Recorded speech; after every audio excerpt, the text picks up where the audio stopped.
Welcome back to Windsor Chronicles, where we cut through the palace polish and dive deep into the royal realities the press often dances around.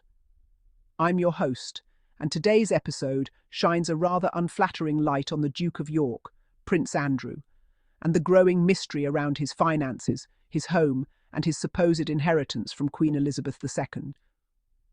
It's a story of privilege, denial, and perhaps protection, from the very top of the royal hierarchy. Let's start with the revelation that has royal watchers and taxpayers alike raising eyebrows. According to the Daily Mail, Prince Andrew, once one of the most privileged men in Britain, apparently did not receive any significant inheritance from the late Queen Elizabeth II or even from the Queen Mother. That's right.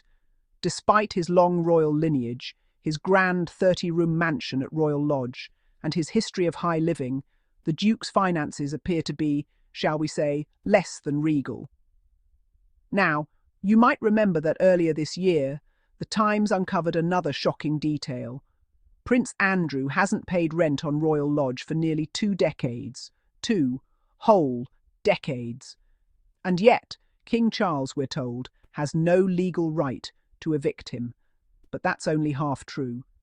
Because as it turns out, the king does have leverage. Andrew's lease agreement clearly requires that rent be paid and that the property be maintained. So, the question is, why hasn't the king done anything about it? Let's rewind a little. When Queen Elizabeth passed in 2022, it was widely assumed that her fortune, including private estates and investments, would be divided discreetly among her children. But insiders now claim that Andrew received little to nothing substantial, leaving him dependent on dwindling personal investments and whatever savings he might have left from his Navy years and business ventures. What's even more fascinating is that King Charles reportedly cut off Andrew's annual allowance, which once supported his royal household and travel. Without that financial safety net, the Duke's lavish lifestyle appears unsustainable. Yet somehow he remains comfortably ensconced in his sprawling Windsor estate, complete with extensive gardens, historic interiors, and those sky-high maintenance costs. Now, behind palace gates, sources describe Royal Lodge as a money pit. Upkeep alone costs hundreds of thousands of pounds annually, and Andrew is responsible for it all under his 75-year lease. He reportedly paid a one-time fee of $1 million for that agreement back in 2003, and the rent was estimated at $260,000 a year. But if that rent hasn't been paid in 20 years, one can't help but wonder, how has he been allowed to stay? Is this royal leniency, or brotherly protection from the king himself? Charles, as king, has made no secret of his desire to streamline the monarchy, cutting costs, trimming the royal roster, and focusing on the heirs. He even asked Prince Andrew to move into Frogmore Cottage after the Sussexes were evicted. But Andrew resisted, claiming his lease gives him a legal right to remain. That resistance has now become symbolic, not just of a brother unwilling to leave his home, but of a royal institution struggling to enforce accountability within its own ranks. Let's not forget that Prince Andrew's financial troubles come with a shadowy backdrop: the ongoing controversy surrounding his friendship with Jeffrey Epstein.